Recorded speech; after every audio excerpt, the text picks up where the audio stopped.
Hello and welcome to the PC Perspective Podcast. This is episode 870. It's being recorded on June 3, 2026. I'm Sebastian Peak. By repute, I'm Jeremy Hellstrom. I'm Josh Walrath. And I'm Kent Burgess. And no, once again, Bront Vanderberg is not with us. He's with us in spirit. And he says he might even drop by later. We'll see. But he was kind of finishing up his travel. And if you're listening to this, I'm doing air quotes. Then we think he's probably been processed through the Turkish prison. He should just go to sleep. Yeah. I don't know. Just like take a nap. It takes a lot out of you to go through the discharge process at a Turkish prison. So he may need to sit this one out. We'll see. I've seen that movie. Yeah. It's almost as bad as TSA, is my understanding. Let's move into the Patreon segment of this, and it will be brief. It's simply thank you for keeping the lights on, for keeping this podcast going. When Brett comes back, we will have specific shout-outs, but until then, just thank you to everyone. And I need to put together like a roll-up so we can have like end credits with all the podcast patrons. Really, you're all executive producers in a way, if you know what I'm saying. Josh. Me. Food, please. Oh, come on. I didn't. There's no picture. It just, no. You know what?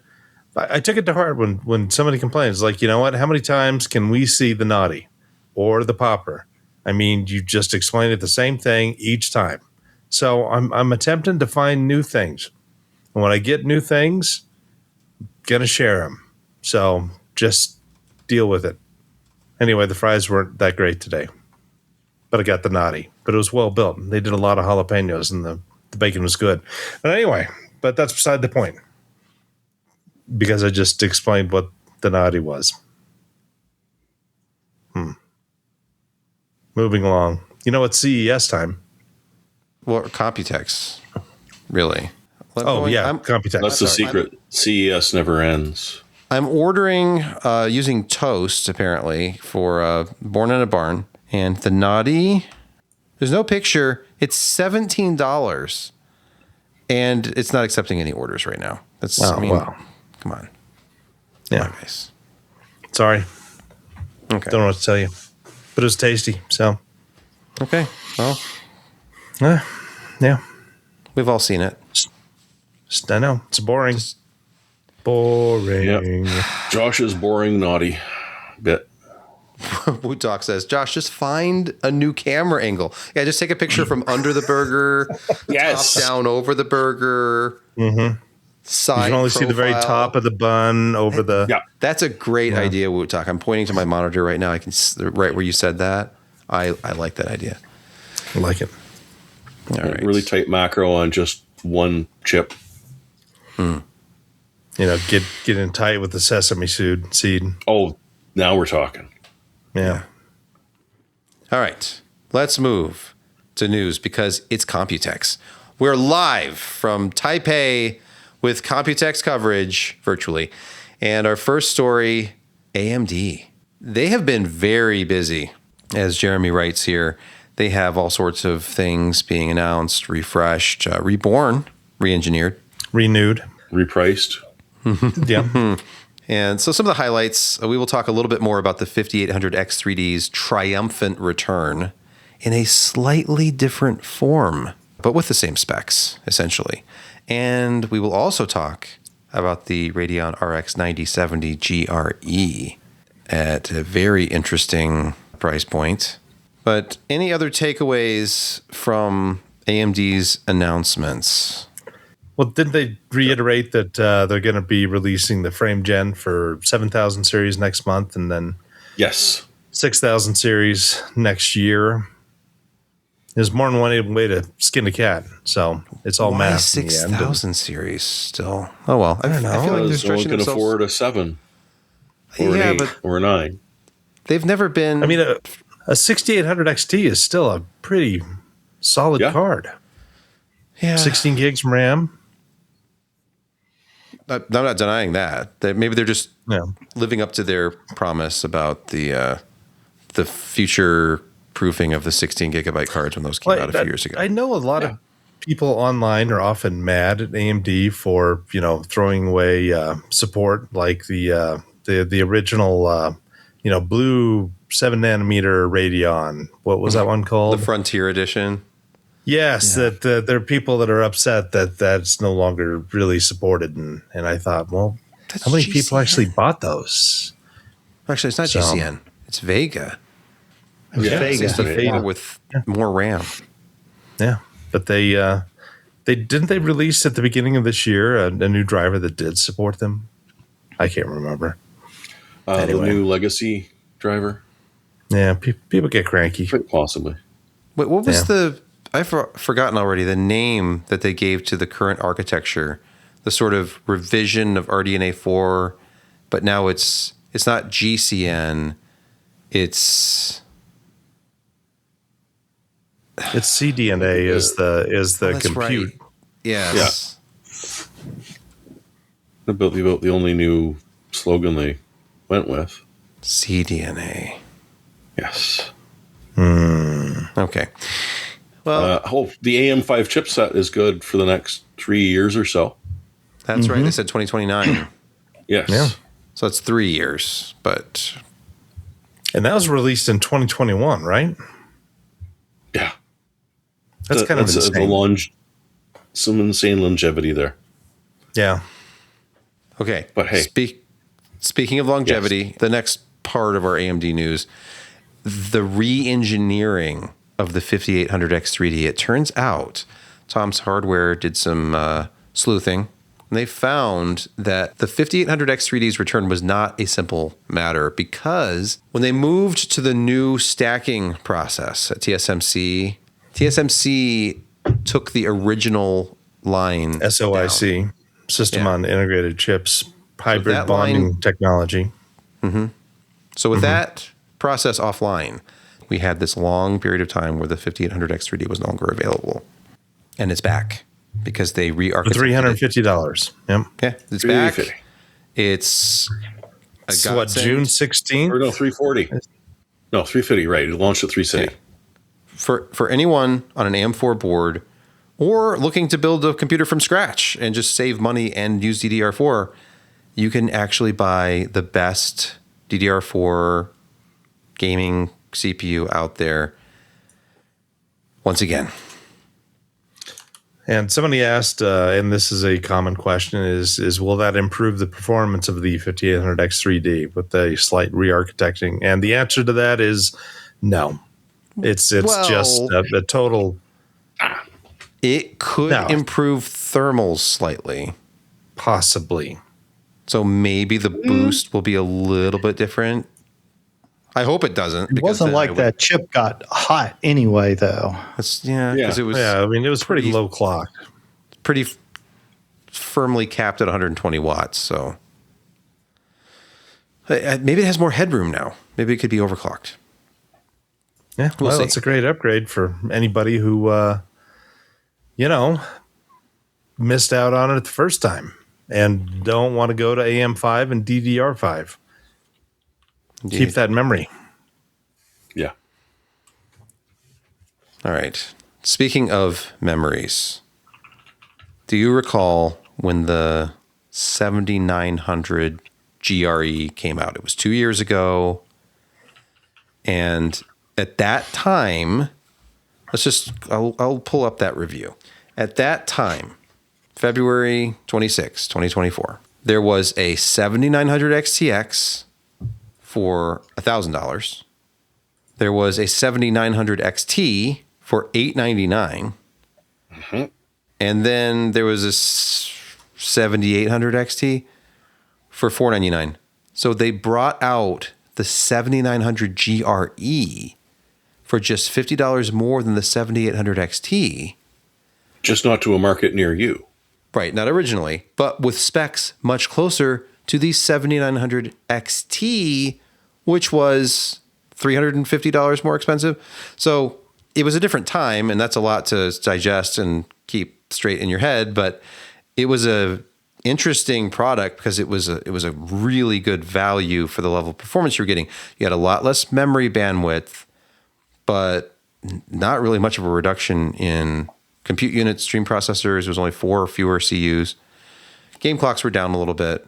It only had 16 gigabytes of RAM, but really a solid card at that time, $549. Now keep that price in mind because yesterday the reviews went live for the 9070 GRE, the return of the Golden Rabbit a little more than 2 years later.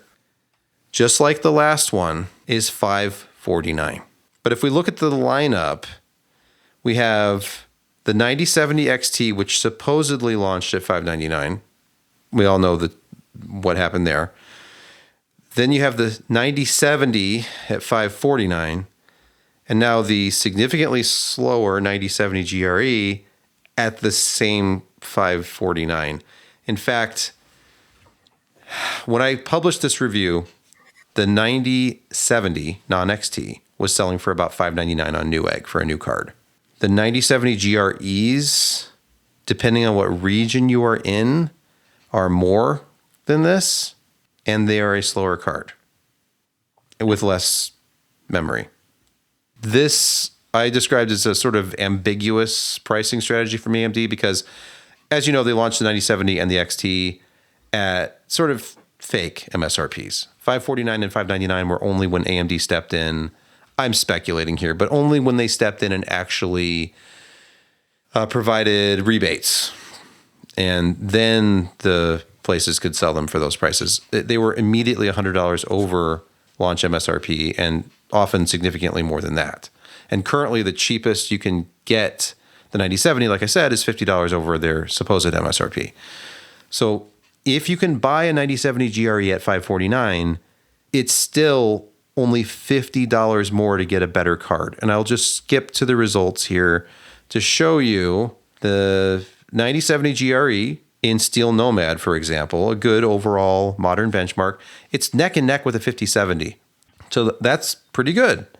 But it's slower than a 7900 XT, and it's significantly slower than a 9070. It depends on the test. In something that is more real-time ray tracing focused, like 3D Mark Speedway, then it's even worse. It's second to the bottom in all these charts, right ahead of the 6950 XT, and that's where the 7900 GRE was. And I couldn't retest that card because I had to send it back after that review 2 years ago. But that card was only a little faster than the 6950 XT. This GRE 2 years later is a little faster than the 6950 XT. So it's not much of an upgrade over the old GRE, and it's the same price, and it's been more than 2 years. That's the kind of market we're in, where it kind of doesn't matter if you can get it at a decent price. And I hate it, but it's true. In the last 2 years, we haven't seen much in the way of new graphics cards. You're right. It's like anything. Yeah, if you'd ever been able to get the 9070 at MSRP, that would have been the buy of the last 5 years in graphics cards. But it was just never there. MSRP, and this thing is great. Oh yeah, and the XT as well. Because at least in Canada, and it was similar to the States, the price difference was not much at all. It was one of those weird where you're just going to give it like $100 separation, $50 separation. Why wouldn't I toss it? Toss that extra money. Nowadays, $200, that's noticeable. But neither of those prices are right. So as we're podcasting, I'm on Newegg.com in the US. It used to be. Brand new RX 9070 16 gigabyte card, $599. This is an ASRock Challenger. There are others out there around the same price. The XTs are more. This particular one here, this next one in the line, the Nitro Plus is $799. You've got a gigabyte for $719. But this GRE, here it is, $549. I don't think I would buy this at $549 if I can buy the 9070 for just $50 more. Yeah. No, that would be ridiculous.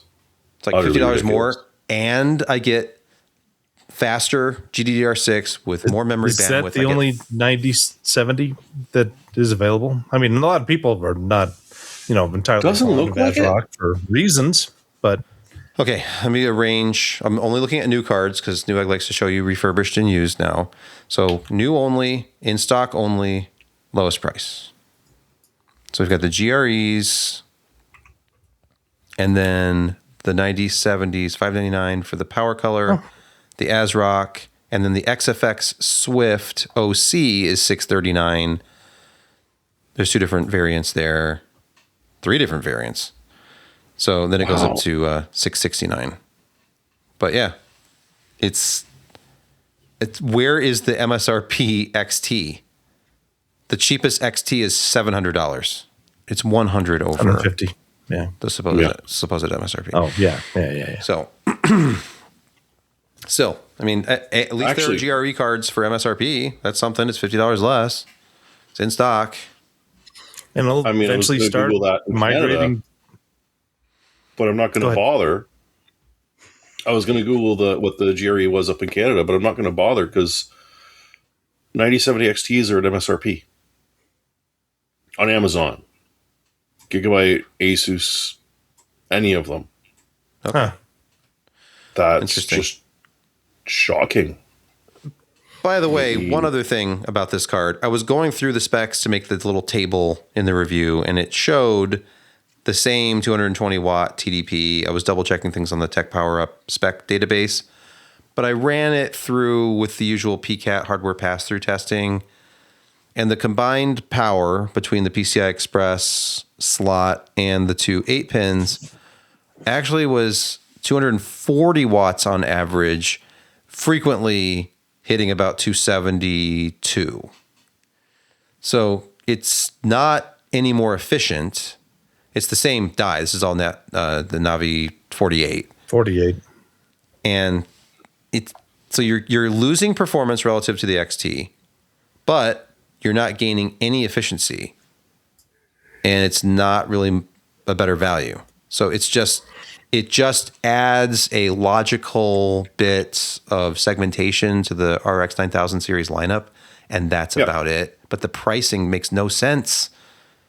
It's like, would you buy this for $549 if you can buy a 9070 right next to it for $50 more? AMD really kind of messed themselves with the initial pricing of the 9070 series with the $549 and the $599, which, again, as you said, they never met those prices. If they would have actually bumped them up, $599 for the 9070 and $699 for the XT, it would have given them a little bit more wiggle room, I guess, especially in between, the 9070 into the 9060 XT. There was a rather large gulf in performance and price. So this would have been nice at maybe $529. If your 9070 non-XT was $599, then you could say, hey, $70, that's a reasonable amount that you may not want to pay.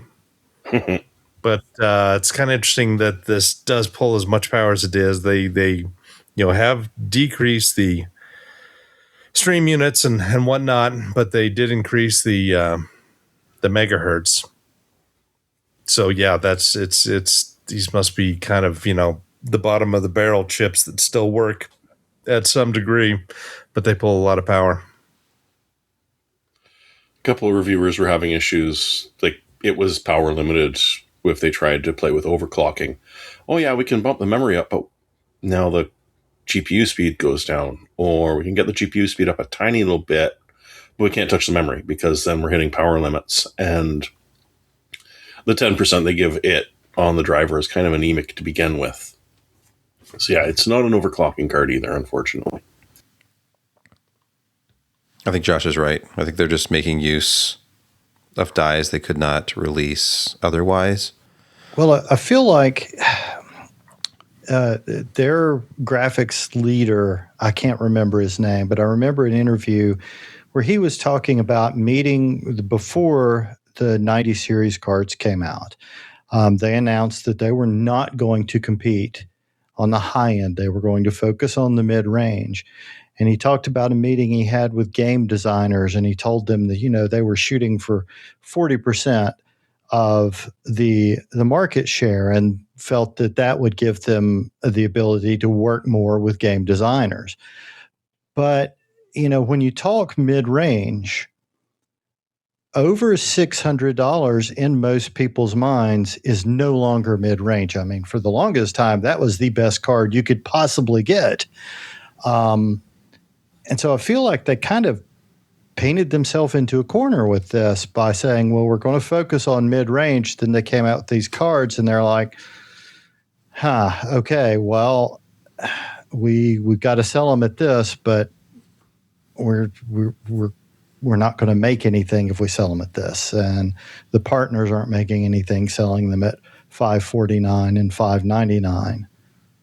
They tend to take that position where they're giving users a better value. They're gamer focused when obviously their competition is not anymore. But then actually delivering on that, they seem to stumble more than they should. I don't know who's advising them, but it's funny. We're sitting here, hindsight, obviously, but it's like, why would you promise that? Never overpromise and underdeliver. Always do the opposite. Why don't you say, we think this is an amazing value, it's great performance, and it's $699, and then later sell it for $649 if you can, or maybe even $599. But to promise it at $599 and probably blindside your partners who say, wait a minute, we can't make any money off of that, and then there's this kerfuffle, and then AMD has to come out and actually state, no, we actually stand behind that price, even though it was a partner-only launch, and how are you going to enforce that? Well, you enforce it with rebates, incentives. Good thing they were the only ones who have ever done that in the history of graphics cards.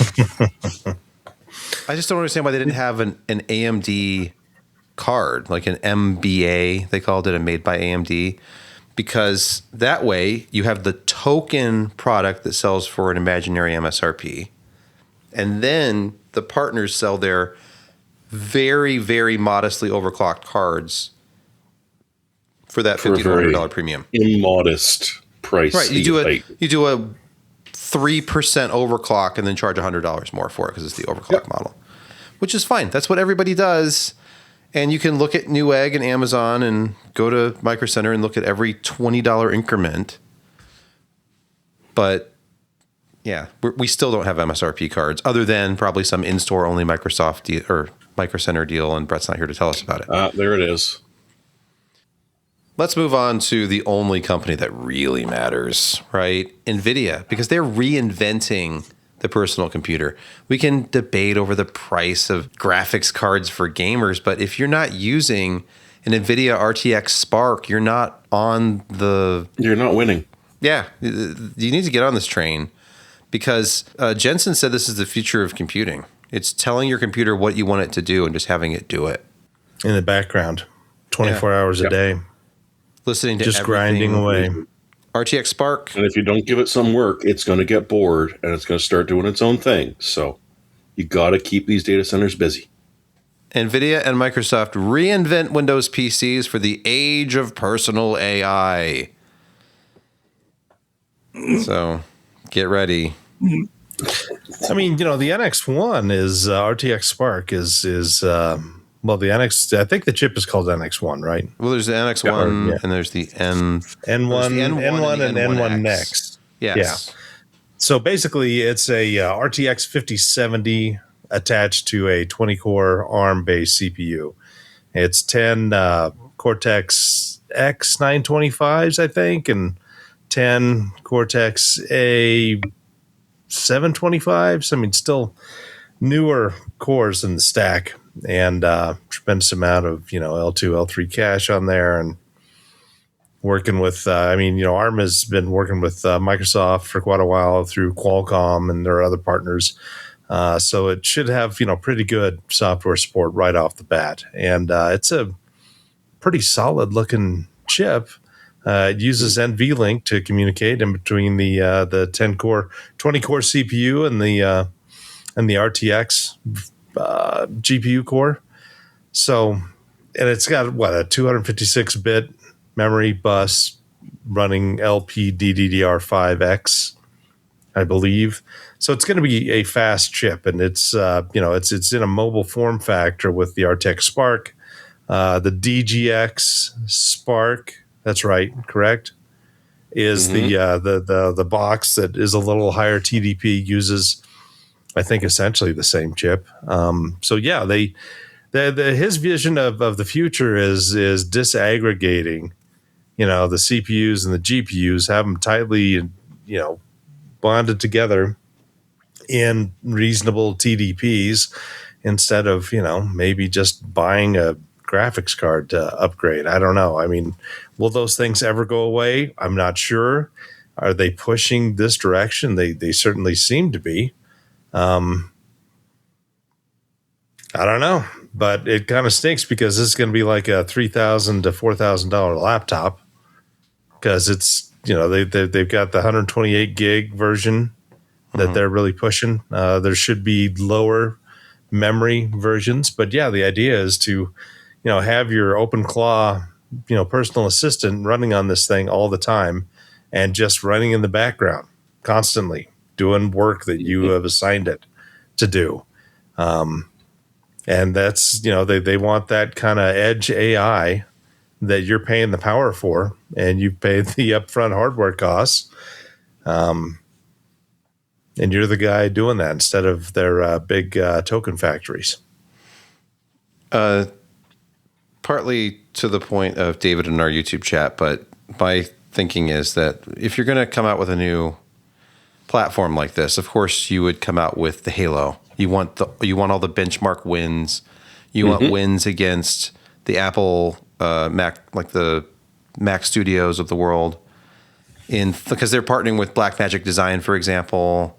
We want to see what this thing can do, and then once the name recognition is out there, it's got all these wins on benchmark charts, then you can release the cheaper versions, 64 gigabytes, 32, maybe even 16, much less expensive variants of this. This is very scalable. They're using ARM cores and known mobile GPUs, so they can go anywhere they want to with this.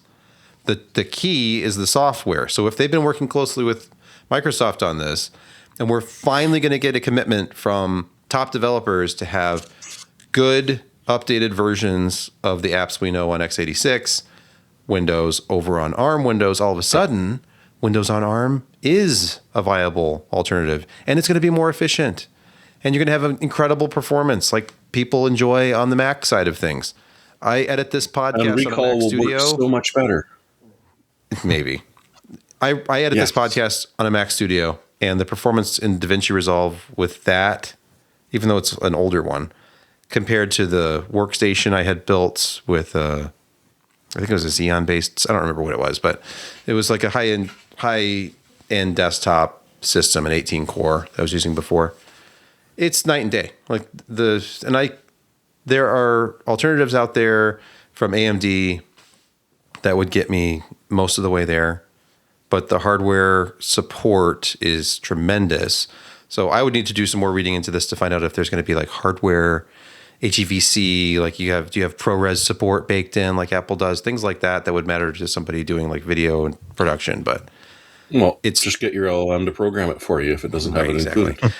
I look at this as possibly the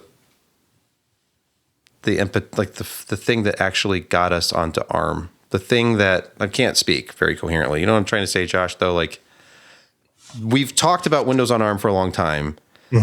With NVIDIA, the biggest tech company in the world, behind it and working closely with Microsoft, it could finally happen for real. Wait, you're saying that ARM might become the most used architecture on the planet? I know it already is, but I would say 90% of people running Windows on a desktop, plus 99%. Oh, and then over x86. 99%. It's a even on like there's just not the penetration that they wanted with Windows on ARM. The batch people who would have jumped into it immediately suffered through the Surface Pro, the original one. Yeah, and I'm sure are still in shell shock because of it. That was Windows R, wasn't it, or something like that? Yes. Yeah, it was not great or well received or Microsoft products. Yeah. So I wonder if they're going to go with a different form factor, though. Because I could totally see Jensen thinking along the lines of a lot of the people that are buying the LLM type stuff, they're buying a black box. It's sealed, it arrives, you plug in some input, you plug in some output, it does its thing. Don't taunt it, don't bug it, just let it do its thing. So here's our video processing box. Here is our LLM processor booster. Here, or your token factory booster. And you don't even have to call it a PC. You don't have to refer to it in that way. You don't have to make it a laptop. It's just something you plug in and it does its thing. And occasionally, if you want to, you can connect a monitor to it and a keyboard and ask it what it's been up to. But generally, it's just going to be communicating with you wirelessly onto your main machine or your phone. And literally, people could just buy this little box. You plug it in the corner, power it up, and then you talk to it on your phone. You could save a lot of money on chassis, on screen, on inputs. You could literally just design little tiny, more or less ASICs, but, ASIC plus brand new branding of some sort. I'm kind of just watching a bit of the GTC. I'm wondering if that's sort of what he's thinking of. Maybe. But, they did release a full-size developer box using RTX Spark, and it starts at $99,999. Very achievable. Okay. Oh, don't worry, they've sold out already. He's got to look it up. Yeah. No, I'm not. I don't. I'm sure it's insanely expensive, but. Well, the thing is, when it's that expensive, you don't have to worry about MSRP creep. It's going to stay that price. Yeah, this is for people who can afford it, which is not you or I or most companies. It's the big stuff. It's the Fox Sports wanted to do some heavy duty graphics things, and AI they can. That's nothing for them. But yeah, it's a little insane. I guess if you tell a television network they can spend $100,000 and have the world's fastest video rendering system, then they would. That's pretty cheap compared to how many things they used to have to string together to render farms. Mm-hmm. Yeah. Okay. So NVIDIA reinventing the personal computer, maybe. I loved, there was one part, because I did finally get to watch most of it today. It's been insane. Jensen talks about how, hey, we're already in space. Some NVIDIA products are in satellites. We've got some radiation-proof stuff, and it's great. But, the thing about space is that there's not really much way to remove heat. There's no convection. The only thing there is radiative. And so we have a lot of people working on that right now. Next topic. So you're still having trouble with that, are you? Wait. Because, seriously, data centers in space, what are you doing with the heat? But they've got their top mines on it. Top mines. Space is the final frontier. So it might take some time. Wait until they find the Marianas Trench and decide to go down there. Free cooling. Okay, but what about the pressure? We still haven't even gone to the center of the Earth. What if there is another civilization down there that doesn't even know that we exist up here on the surface? All right. We've talked about AMD. We talked about NVIDIA. We have to talk about Intel. Arc? And, no, unfortunately. Via Tom's Hardware, Intel addresses Arrow Lake blunder. Quote, "We needed to build back our reputation," end quote. So the low price of the 270K plus, that's by design. There's a reason why, even though it has roughly the same performance as the Core Ultra 9 285K and sometimes even higher performance, it costs about half of that processor's original launch price. And it's simply because they know that they lost a lot of face in the enthusiast community with that launch. When the 14th gen was still preferred by gamers because it's faster than the Core Ultra 9 flagship, that's embarrassing. So, quote, from an enthusiast perspective, we needed to build back our reputation. I'm sure you would agree with that. And this was, hey, making sure we're providing value to the gamers. And we start with Arrow Lake Refresh, and we have a very strong roadmap to come, end quote. I don't know how to pronounce this name. Ni Lelo Janan he's the guy in charge of client computing group. So they're admitting that it was a failure. It was embarrassing. And now we're trying to win people back with the same or better performance at half the price. This is not the Intel that any of us grew up with. They're in second place and they're competing on price. Yeah, usually they had a process node generation ahead of the competition. Only at the very end of Intel's, process would AMD kind of catch up. And it wasn't until, the original Athlon and then the Athlon 64 where they had architectural improvements that actually allowed them to compete. But then, of course, Intel did misstep with the Pentium 4. Oh, yeah. Yeah. So, but it didn't hurt near as much as lately. Yeah. No, it's good to nice see, to refer to them as second.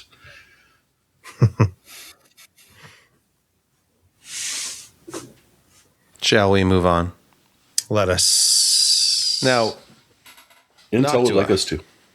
Noctua has had some interesting updates. They're showing some stuff at Computex, including their prototype phase change AIO.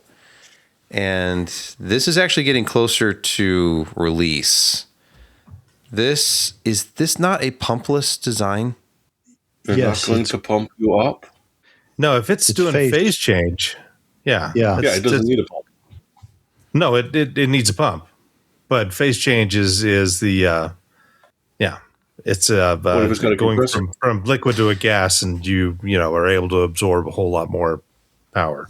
I thought they had a pumpless prototype. I don't know if this is the one, because they were working on something that was Asetek like Gen 8 originally, and I saw some chatter about the fact that even though Asetek is up to Gen 10, they're still working on the Gen 8 and it's coming out with an AIO product based on that. And then there's also talk about the AIO that does not require a pump. This one does have an Asetek pump. So the NLLC1, I'm at videocards.com here, launched June 16, 240 millimeter 360 and 420 millimeter models. They start at 219 euro. I'm guessing that's the 240. And this one does have the Asetek pump. G8 V2, the Asetek Emma V2 platform. Mm-hmm. Okay, so the most expensive one, the 420, will be 279.90 euro, 249 for the 360. So the price of like 5 of their fans. And it includes the fans. Oh, well. Oh, it's a bargain then. This could be the most interesting thing that's happened in AIOs for a while. What if it's really, really quiet? Oh, it's Noctua. It's going to be. Ooh, look at these FLIR pictures. That's promising. If I could get this to zoom and enhance. Okay, well, the hotspot is definitely different, but so 68 the NL, Celsius versus 50. So there's an auxiliary cooling fan that was also being shown. And with that in place, you significantly improve the temperatures around the CPU, of course, and now you actually have some active cooling for the VRMs and the surface around the socket. And with this FLIR camera image, you see that hotspot temperature goes from 68.4 C down to 50.4 C in a 20-degree room. In a different spot. So, yeah, the hotspot is but that's the hottest spot. Yeah, the hottest spot. Yeah. And the coolest spot's almost exactly the same. But yes, that is as I'd huge. Expect. While near socket components on motherboards may not require additional cooling per se, providing extra airflow to them make it possible to keep them at the same temperature levels while reducing the RPM speed of your case fans. So that's true. I mean, just the overall thermal load on your case will be reduced. And we've seen plenty of AIOs with a fan over the pump, but It's just nice that it's going to be a very quiet Noctua one. Yeah. And probably very reasonable. All you're going to hear is the pump. I wonder if you will hear Damn the you, pump. Ace Tech. Because they're going to be insulating the pump. And there's going to be anti-vibration around it. It could be very interesting. Everything Corsair announced at Computex 2026. Go. No, actually, this is just Corsair's blog. They're doing it for us. They're covering themselves. But I put this on here specifically because of this thing. It is the Warthog. It's a pretty sweet looking case. It is so sweet. Look at this. The olive drab. It looks like something that the military would use out in the field somewhere. According to this post, a long time ago, we made a case called the Vengeance C70, a military-inspired case that resembled an ammo case with a power and reset button straight out of a nuclear submarine, kind of. And after 14 long years, it finally has a successor, the Corsair Warthog. This thing, if you're listening to this, you can't see it, obviously, but just imagine a big metal military box with switches and big handles, and it's that army green color with black accents. It looks fantastic. That's obviously subjective, but this is the most interesting looking case I've seen in years, and I want to get one. Master Chief would own one. In fact, he does. Look at these. They got the metal guards for the power reset. And if you have animals, those alone could be a game changer. Paws please, will not they'll do their easily favorite fit toys in betwing those metal guards. Maybe and not only that, but you have that you have that remove before powering up thing, like remove before flight.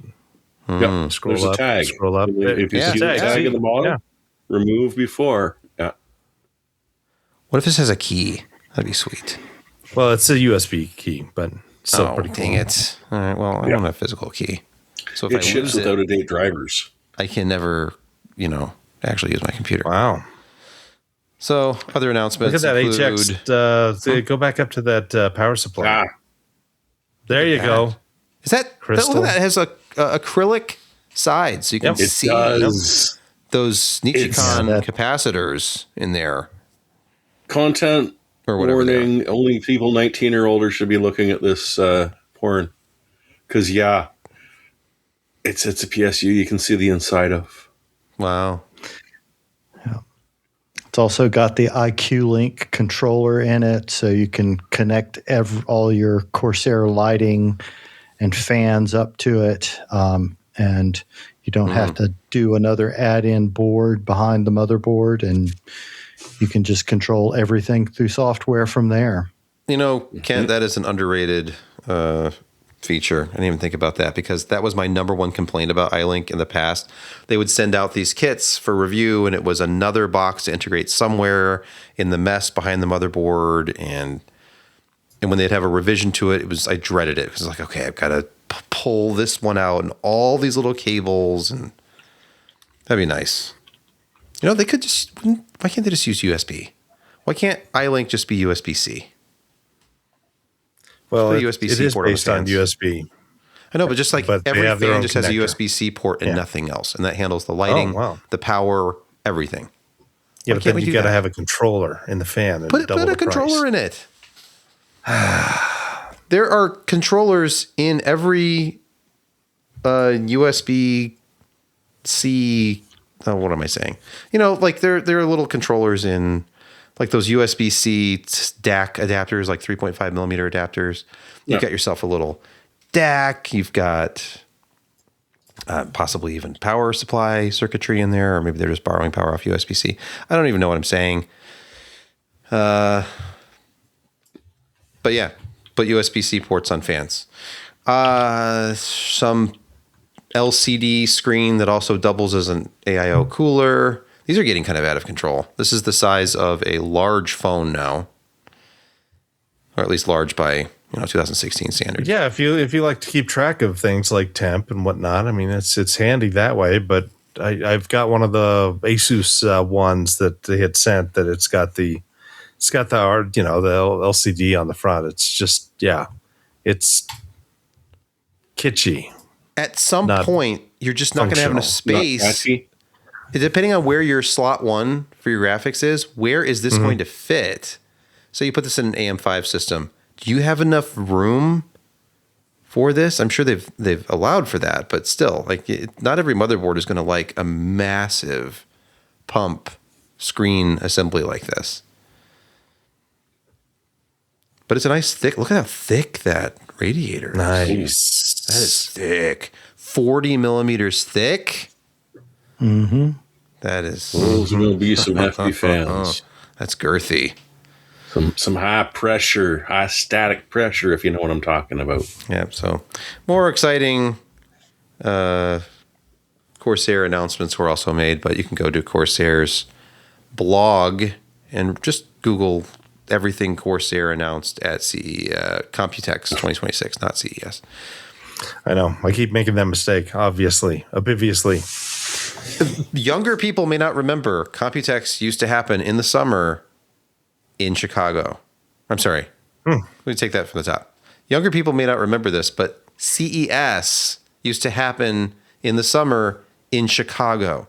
And it was winter CES that they had in Las Vegas. And they lured people to Las Vegas to go when they obviously had to pick a warm climate that was attractive to media to visit. And now and then they ruined it. Yeah, and now E3 is gone. So where's our June?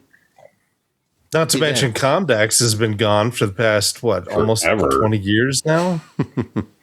Jeez. Okay. We have to talk about a very small development in the power supply space. I hear it's really hot. It could be. So ATX 12VO V3, the new standard drops the 24-pin connector. You will now have an 8-pin connector, and the new CPU connector is half the size. I'm not an engineer, but going from 24 pins to 8 when the majority of the CPU power and the PCI Express power are coming from other connectors, that probably makes sense. And if you have a board with higher power requirements, you can just put an auxiliary connector on the board. We've seen that. And there are plenty of OEM boards. Just think about Dell. Have you ever worked on a Dell pre-built? You know that they often use what looks like a PCI Express connector for the entire. There's no 24-pin anywhere on those things.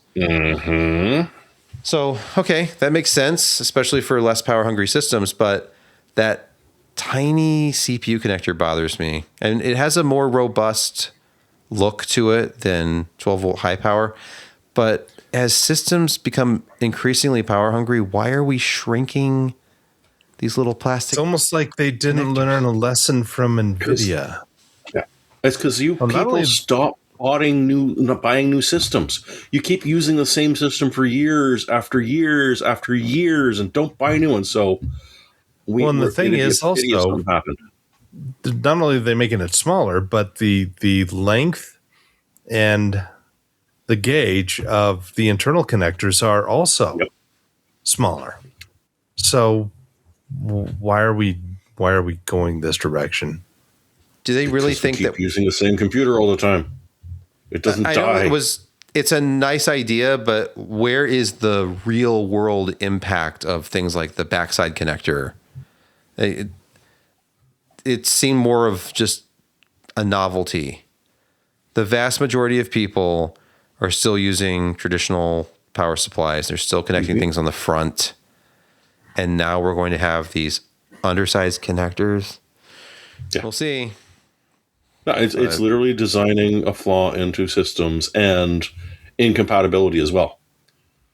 Oh, which power supply? Oh, I bought one of the newer power supplies, so it's not actually compatible with my motherboard, so I got to buy an adapter that's totally not going to make things even worse. Maybe this is something that will just be in smaller systems. This actually makes a lot of sense for a really compact mini PC type system that's upgradable. Yes. Yeah.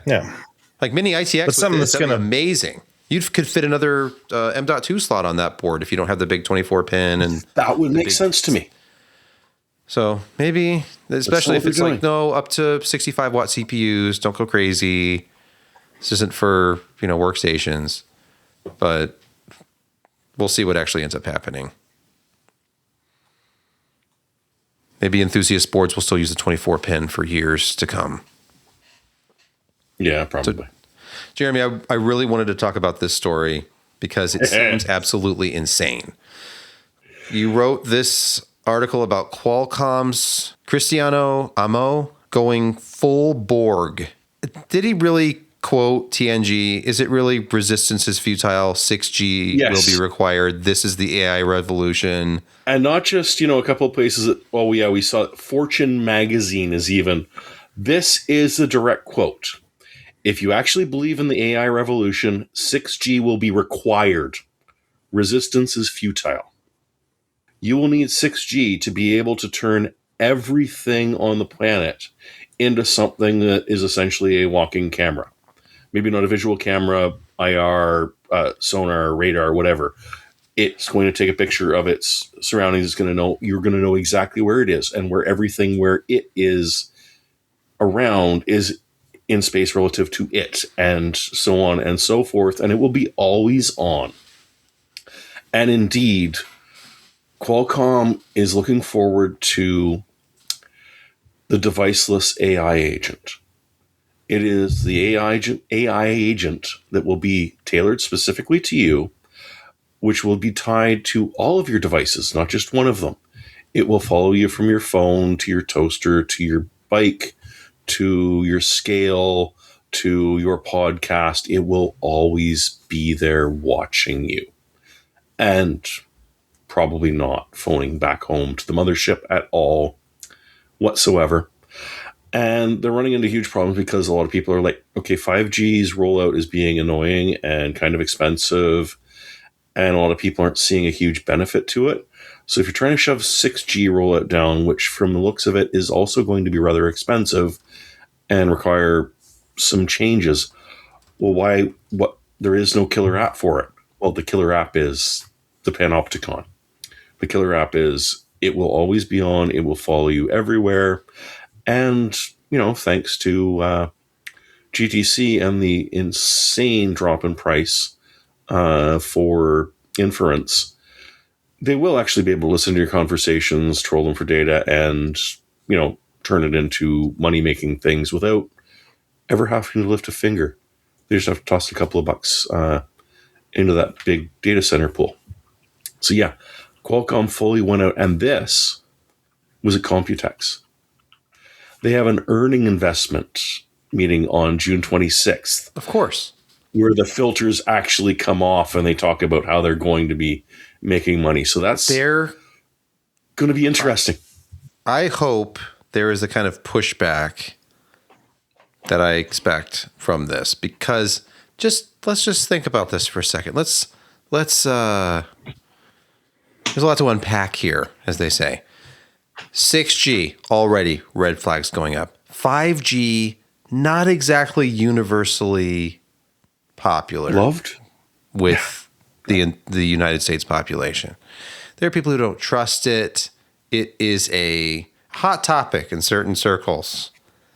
And so 6G being forced on people, AI being forced on people, surveillance, nanny state, all the other stuff, the things that people are actually afraid of, the things that people who don't even understand the technology, they've heard this, they'll see it in their social media feeds. It's going to be a public relations disaster for Qualcomm if this is really It will not be. Why? Because you're just looking at it the wrong way, and we're going to give you a free demo of our agent to explain exactly why all of what you just said is wrong and you should accept and even love. And in fact, how could you have even lived without this thing telling you exactly how to live your life? I feel like AI is very quickly getting a very bad reputation because it's going to destroy our town, and it's just unmitigated slop on everybody's social media feed and all over YouTube. The majority of you can't search for anything on YouTube now and not get a bunch of AI crap in the top 10 results. I've resorted to adding, because on YouTube searches and Google searches, you can add like before, colon, and then a year. So I'll type a search and do like before 2024.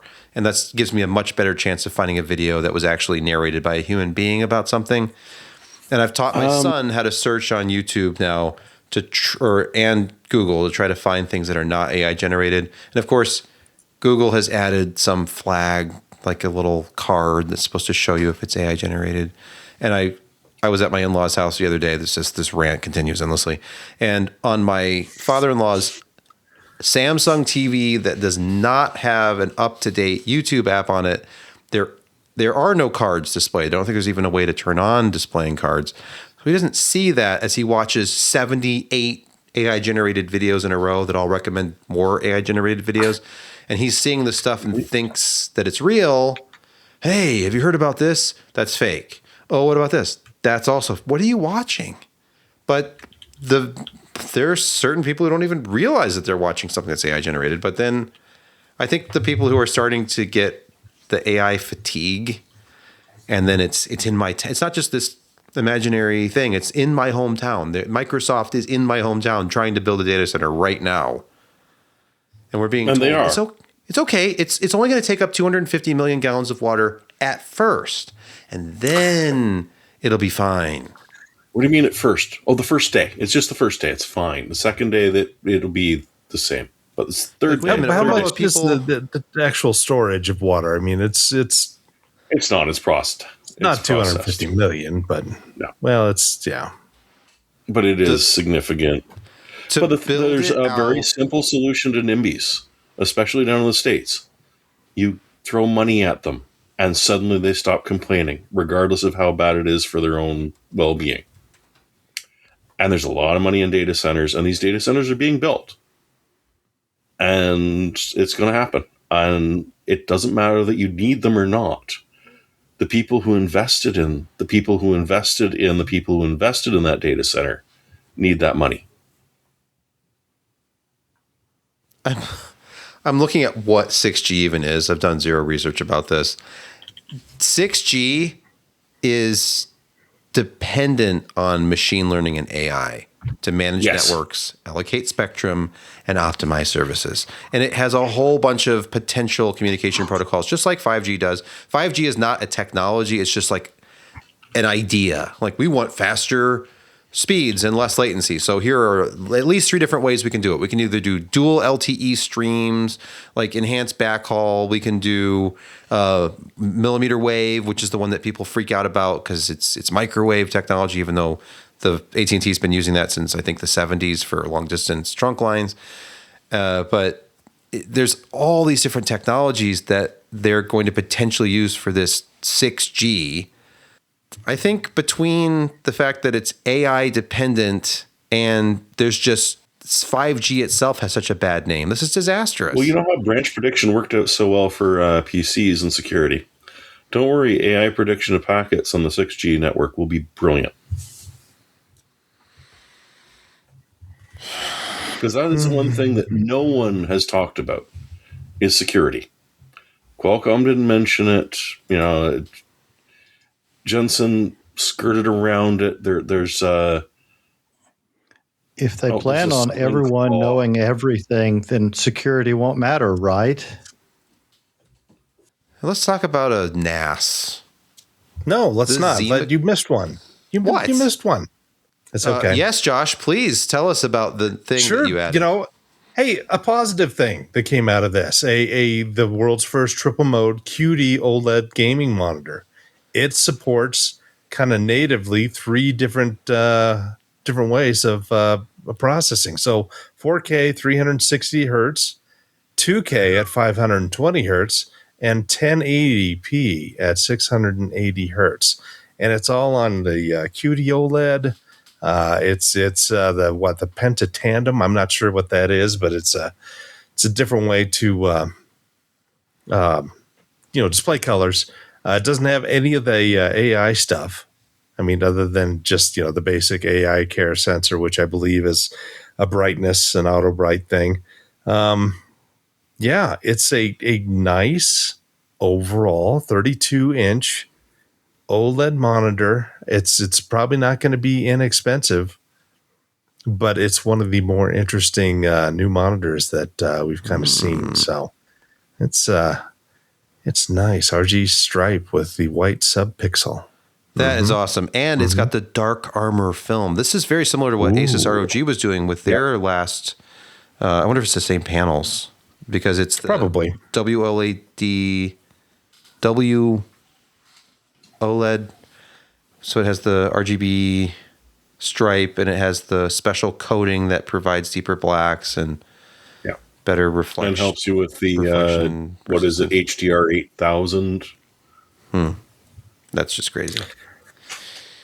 The fringing. That was quite, but it's insane. This must be the same panel because it has the reduced color fringing for text. That's a big deal. Yeah. Excellent. Because that was always one of an issue with OLEDs is text, right? Or at least some people had. Yes, depending on the subpixel pattern, not all text renders legibly. No. I've been very happy with my 49-inch ultra-wide. Was it an LG or Samsung? I think it was Samsung. Yes, Samsung. It actually does text really nicely. But moving along. Yes, moving along to that story about a NAS. Do you need blazing fast NAS performance? Zima Cube 2 Pro. Now, Zima is more than just a clear beer. It's a blazing fast NAS. And a NAS OS as well. Serve the Home has looked at a NAS powered by an Intel Core i5 processor. It's got 2 performance cores along with 8 efficiency cores. 2 performance cores on a NAS? Because most NASs just went with the efficiency cores. Yeah. They went with the lower ends, so there was no performance cores. And that led to some difficult times for people. It also means that it would have been struggling to deal with its connectivity, which has 2 Thunderbolt 4 USB-C 4. At this point, I'm just giving up. I'm calling USB-C Thunderbolt 4. So it's compatible with USB 4 and Thunderbolt 4, and it's 40 gigabits. And it also has 2 2.5 gigabit Ethernets and a 10 gigabit Ethernet. So the connectivity on this thing is obscene. I just hope you've got the drives to populate it, because that's just going to raise the price ridiculously. Already, it's got 16 gigs DDR5 4800, so expensive, but not ridiculously so. And the native, what it does ship with, is just a 256 gig Gen 4 SSD. Well, can handle whatever OS you want to throw on it. It's got Zima OS to begin with, but it'll handle whatever you want to throw on it. The problem is, can you afford a half dozen SATA 3 drives and 4 Gen 3x4 M.2s? Because that's going to cost you a lot of money. Looks like a custom custom mini ITX motherboard from the looks of it. Half-height expansion. The board has, like you said, the 2 2.5s and the 110. Very interesting. And I love the look of it. It's a nice, just sort of short monolith. It looks like a Next Cube. Yeah, kind of. Sort of, depending on the angle. So what's the performance like? And I probably don't even want to know the price. I mean, it's cheaper than the drives you're going to have to buy to put it in it. So you have a backplane for your SATA drives, of course. You've got the that's a hot swap. Locking hot swap bays and the usual NAS stuff. This is like that Windows home server I reviewed like 10 years ago with the user replaceable memory and storage and actually socketed CPU. It looks like maybe. So Serve the Home didn't play with that. But I just looking at the cooler, I kind of wonder if that is a VGA. No, it's not socketed. Not. It's no. They showed it there. It's a ball grid array. Oh, okay, so it is. I missed that part. Okay. Where's the performance? Okay, next look at the performance. I'll go to like the 4th or 5th.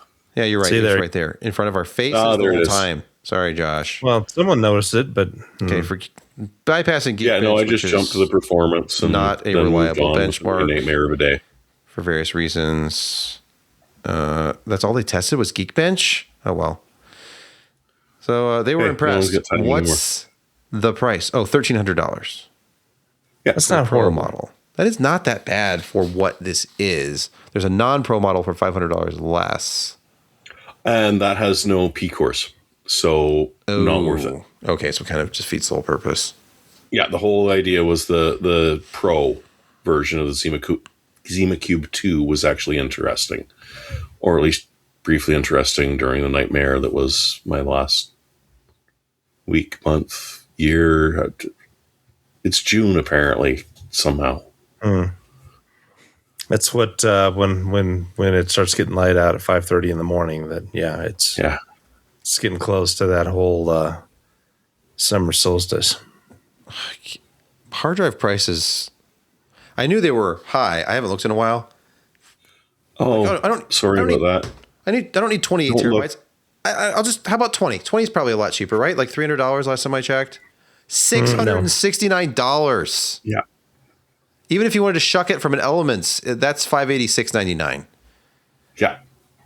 My goodness, I have one of these Elements that I use as a backup, but maybe I should shuck that drive. And how much are those selling for? That's insane. $500 plus for a 20 terabyte drive. I don't even want to look at 8 terabytes for $250 for 8 terabytes. Oh, okay. All storage has been hit. Okay. That's too. This is too depressing. Okay, let's go on to fun things with Insecurity Corner. In Security Corner. We've been streaming for well over an hour at this point, and we're just damn you, Computex.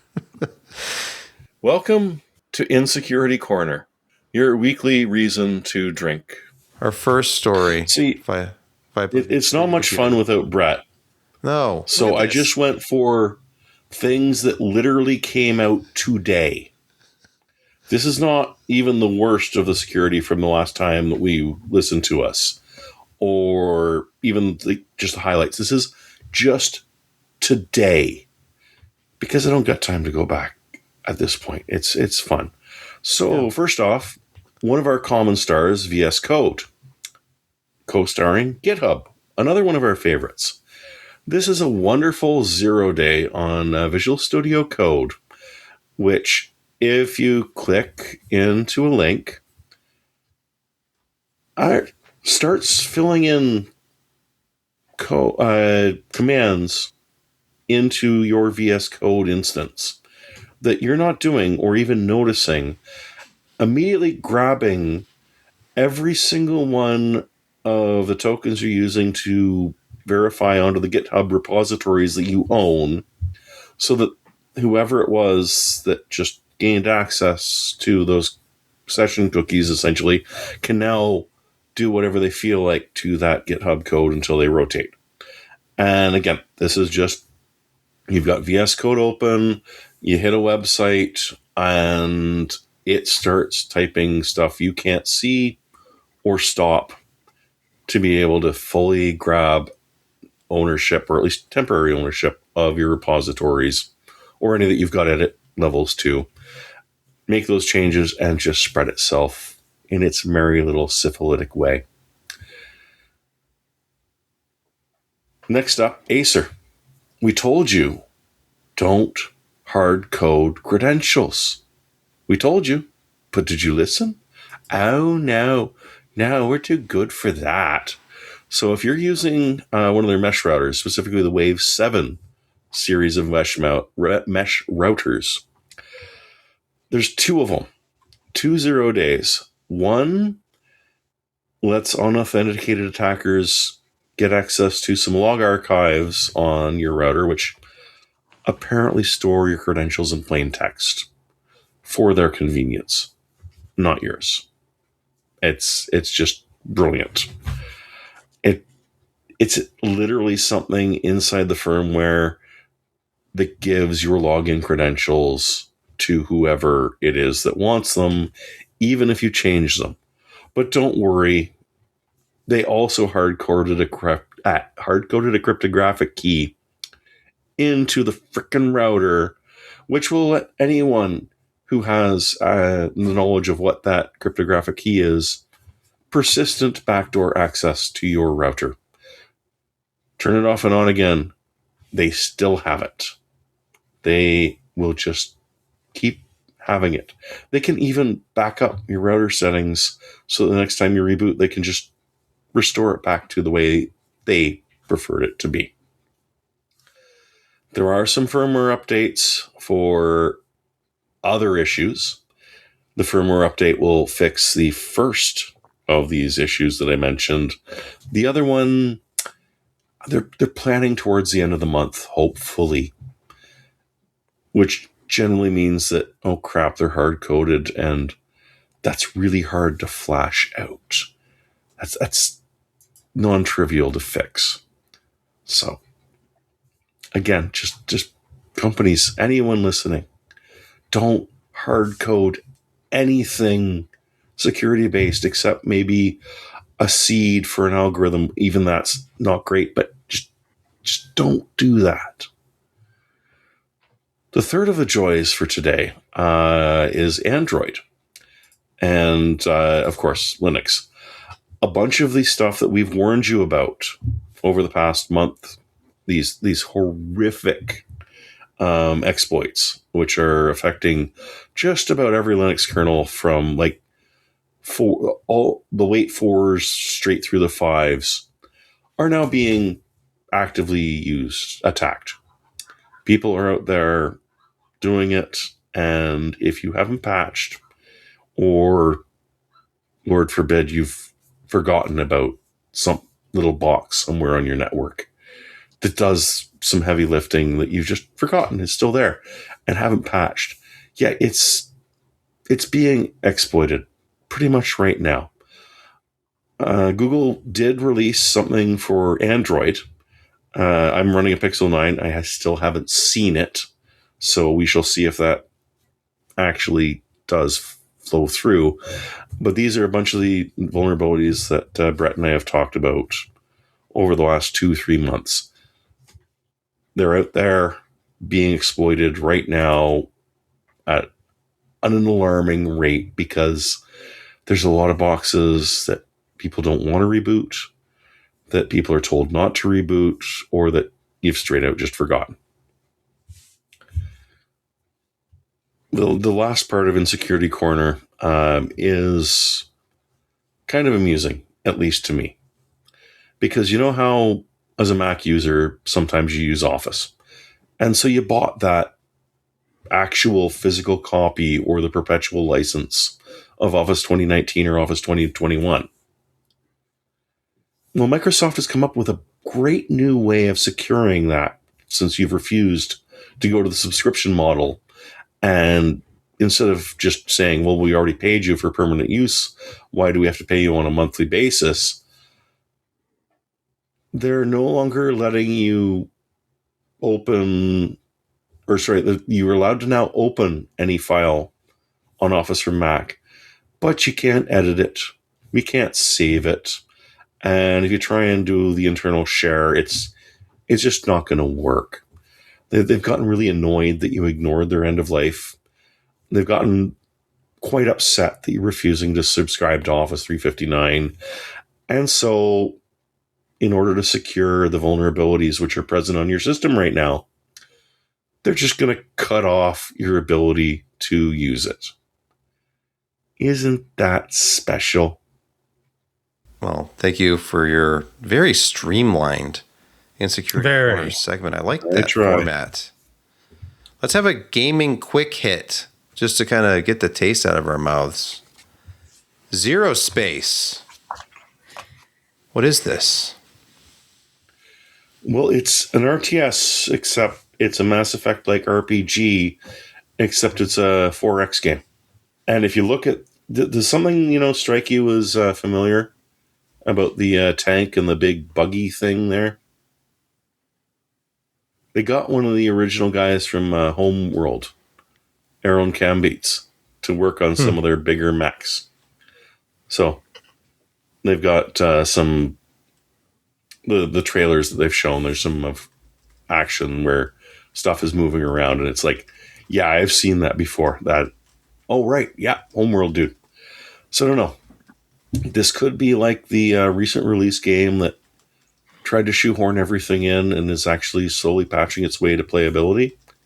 And I might try at some point once they have.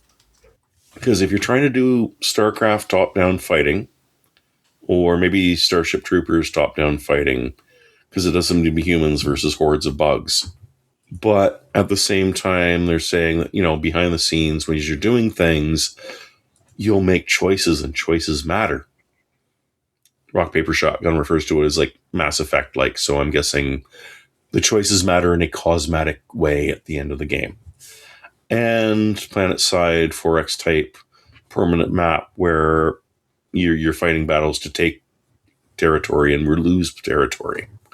So it could be interesting as long as they don't try and shoehorn too much into it. It certainly looks pretty. They've certainly got a lot of big names behind it. There you go. That's a clip from one of the videos. And for audio listeners, you're looking at what would happen if you took a Homeworld ship and stripped it down and turned it into a walker. So it looks pretty. It looks interesting. They have a huge single-player campaign.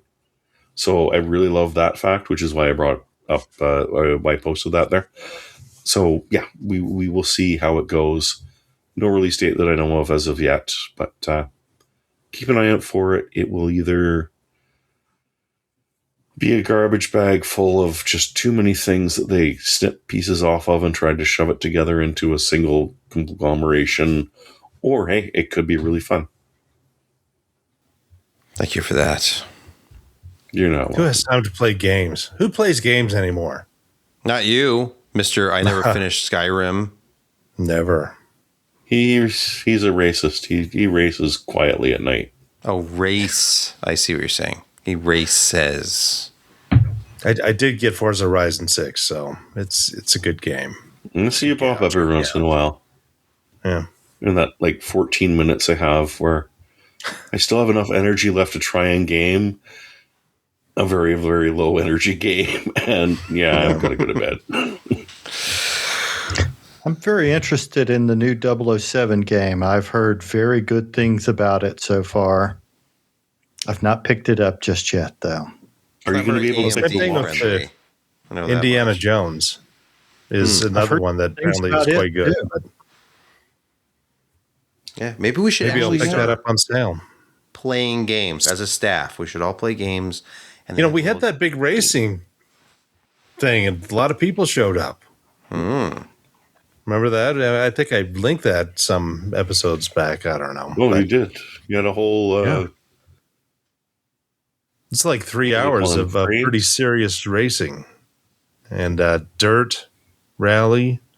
We did Rallycross in there. That was pretty full. Then Project Cars 1 or 2, but we played that, and I was trying to, it was just Crash Up Derby. It was bad, but it was still fun. So, hey, there's always you can survive the melee. Yeah, there's always a UT 2K4. Yeah, we used to do that as well. Think about it, Sebastian. You can have the hub, and we'll all just stream and game in an open night. Just come to my house. I'm building a LAN party setup in my basement. So nice. I used to have one, and then my wife took it over. No, my wife is openly encouraging me to do this as long as it's in the basement. But it's a finished basement. So in the new house, it's like, actually, I don't feel like I'm in a dungeon anymore. And I've got some tables, the stuff I used to have for the PCPer set at the other house, and then our old dining room table. She's like, just use that for the gaming table. So it has these 2 leaves. I can make it really big. So it's going to have a PC at each end, and then 2 in the middle facing away from each other, and then 4 chairs so we can have 4-player LAN battles. Nice. Do you actually have friends who live there? Do you have friends? I have a few friends, but I used to have friends. Not really the kind who play LAN games. And then your wife took them over? It's like I've got friends who literally don't play video games. And I have one friend who basically only plays video games as his hobby, but he's not into like LAN gaming. He plays like MMOs and stuff. I know. I moved. I have friends. No, none of that is true. All right. It's time for picks of the week. Josh, please get us started. Me. You know what? I'm kind of a sucker for reasonably priced, pretty decent quality mechanical keyboards. So this is the Red Dragon brand, which I believe is Newegg's kind of built in like Rose will, but Red Dragon, or am I incorrect in that? Anyway, $39 and you can get $5 off. So $35.99 for a reasonably priced linear quiet red switches, or you can have the tactile brown switches. Doesn't matter. But yeah, RGB lighting, you probably can have very limited control over it. Who cares? It's, you know, it's a well-built, solid, inexpensive, keyboard. So there you go. Thought it was going to be racing gear, didn't you? I'm thankful that it wasn't.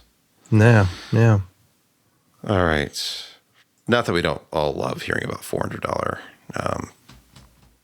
wheels that don't even, that you have to have the separate, base station for and stuff. Yeah. Jeremy, your pick this week. I was searching for a pick because I damn Colleen, like 20 years later, she started this and forces us. Has it been not even being here? Has it been that long, Jeremy? I don't know. I have no idea. It might be. Not 20 years, but it certainly was. No, the podcast is only 19 years old. Okay. Yeah. All right. Yeah, it feels like it sometimes. Yeah, we're still 2010. Anyways, I think 2010. Still in our teens. Anyway.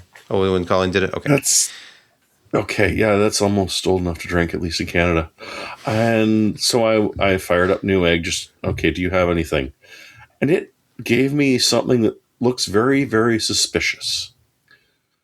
2 in-focus LED home theater projectors that are over $1,000 off. What? What the heck? This and with a manufacturer-only return policy. So I don't know. Hey, 1,200 lumens at that price. That's not bad. No, it is not. That is not bad at all. It's got eARC. I don't know if these are complete and utter ripoffs, or maybe we missed in focus at Computex and they're just spewing out a whole bunch of new lower cost projectors. But hey, if you've been looking for a 1080p that might be 4K friendly, I'm not quite sure what that means, and don't want to spend over $1,000, you just want to spend a couple $100, it might be worth it.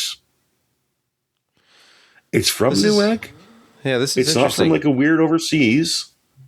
No, this is fascinating. It's DLP with what looks like an LED backlight. Yeah. And it has autofocus, it has auto keystone. So it's not going to be fussy about placement. Sometimes Keystone adds kind of weird digital. What do you mean sometimes? Yeah. So it might not look great at the edges, but still, to be able to, like in a dark room, 1,200 lumens is usable, especially if you have it a little closer to the wall. Well, I'm also thinking outside. Oh, no. Outside? Maybe in the dark. Outside in the dark, If there's no moon, yes. Okay. Most projectors that you would use outside are in the 4,000 lumen territory. Fair. But I'm just it's cheap enough you wouldn't be terrified if something happened to it. This was $1,749 when it came out, and I can see part of the reason is that it's a native 1080p thing. It's only HDMI 2.0, so it's ancient in modern home theater. But at that price, I'm like, is this a scam or is this actually worth getting? Which is why I brought it up. One of these, yeah. Like I'm kind of curious. I don't know. And yes, this is Canadian. Oh, so this is the like Americans almost free in America then. Yeah. Check newegg.com and see if they're doing them down there. All right. Kent, please, your pick of the week. So my pick may be a little controversial, but the controversy surrounding this company is sort of in the past. EK, they've been bought essentially by a company called LM Tech. LM Tech is not going like Chapter 11 to absolve themselves of EK's debts. They're actually paying off EK's debts, starting with former EK employees and still current employees who are still owed money. They're paying that off. They're paying off the debts, paying off distributors, et cetera, et cetera. So with that said, I did maintenance on my wife's custom loop. This loop was built in March of 2024, and normally I try and do loop maintenance about every year. Just with time and everything else, I haven't been able to do it. I was monitoring the system. It's actually behind me now. And there weren't anything, nothing looked out of place. What's that? This isn't innuendo. No, it is not. Oh, you threw me for a loop there. Nothing looked out of place or anything. But when I drained the old coolant, I was absolutely shocked. This coolant was over 2 years old. There was no buildup in any block or in the radiators in this system. Everything looked brand new almost. It was beautiful. I was shocked at how good it was. And while it's a little expensive still, I am recommending the EK CryoCool coolant. Based on that result, it was astounding how clean this stuff was. After over 2 years in this system, the color had not fallen out. The old coolant coming out was slightly darker than the new stuff that went back in after I flushed the system. But the blocks, the radiator, there was nothing that came out of the radiator when I cleaned it. The blocks looked perfect. There was no crap caught in the micro fins on the blocks. I'm shocked at how well this coolant did. And after that, I highly recommend it if you're doing water cooling. So that's the EK CryoFuel, which apparently is about $32 each. It's $65 for a 2-pack. Yeah. But, I mean, apparently it lasts for 2 years, so you can't go wrong. All right, I have not really a pick, but sort of a warning. I wouldn't call it an anti-pick. This is something that can be good, but also can be very, very bad. So you're going to call the podcast out on the podcast. No. Well, how dare you? No. So I watched a Project Farm video a few months ago about water filtration pitchers and things. And the number one tested product is called Zero Water. And it's this absolutely massive it's crap. However stage filter that will literally take almost anything and get it down to like 0.00 particulate rating from the little meter it comes with. Anyway, it really does work. It doesn't matter what you put in it. It gives you crystal clear water that has like no taste at all. The filters are kind of expensive. They're cheaper than what I'm seeing here. Like on Amazon, it's about $12 a filter if you buy a 4-pack. So it's not that bad. They can last, depending on how you use it, maybe a couple of months on one filter, probably less. I think they want you to change them every month. So $12 a month for crystal clear water. It sounds really good. There's one tiny problem. So a few days ago, I started to become aware of a pretty foul smell in my kitchen. And then we started searching everywhere. We're cleaning countertops, and I'm cleaning and re-cleaning the stovetop, thinking it was some food that got spilled because we have a glass top stove, and I'm like, maybe something was burning on the burner. Nothing in the oven I can find. I'm looking behind appliances. It smelled like decaying fish. So I thought I'd spilled some fish somewhere. And it turns out that zero water filters, however they're doing this filtration, there's just this natural chemical reaction that happens over time where basically it is producing the same chemicals that decaying fish produce. So if you don't change the filter often enough, it reeks, and then everything I had put in it reeked. So my coffee maker smelled like fish. My electric water kettle smelled like fish. Anything I'd made with the water smelled like fish. So I'm like tracking this. I ended up throwing the water kettle away because I couldn't get the smell out no matter how many times I washed it. It was horrible. Once we got it all figured out and cleaned and I replaced the filter, it's fine. And now the water's coming out crystal clear and doesn't smell at all. But I took a sniff of the old filter. It was foul. It's going to happen again, right? So, like, you're just on a limited time before this reoccurs. Yes. So, because I've left a Brita filter in the garbage for a long time, and it never did that. No. They just, in the past, I had Brita and I had Pure, and over time, my hard water wasn't really getting filtered anymore, and I drink it and like, this just tastes like water out of the tap again. Yeah, so you throw it out, you put it back in. Yep, and the zero water, it just started to stink horribly. So trimethylamine, or what, I don't remember the actual acronym for that, but that is the chemical that it releases, and it's the same thing that apparently decaying fish releases. So yeah. But if you replace it as often as you're supposed to, apparently it never becomes an issue, and that's great. Just make sure you throw it out. Yeah, you're making your local dump smell even worse. I have a 4-pack. I told my wife I'm just gonna replace them every month. Whatever it is. I mean, my God, think what you're doing to the mental health of the seagulls in Michigan.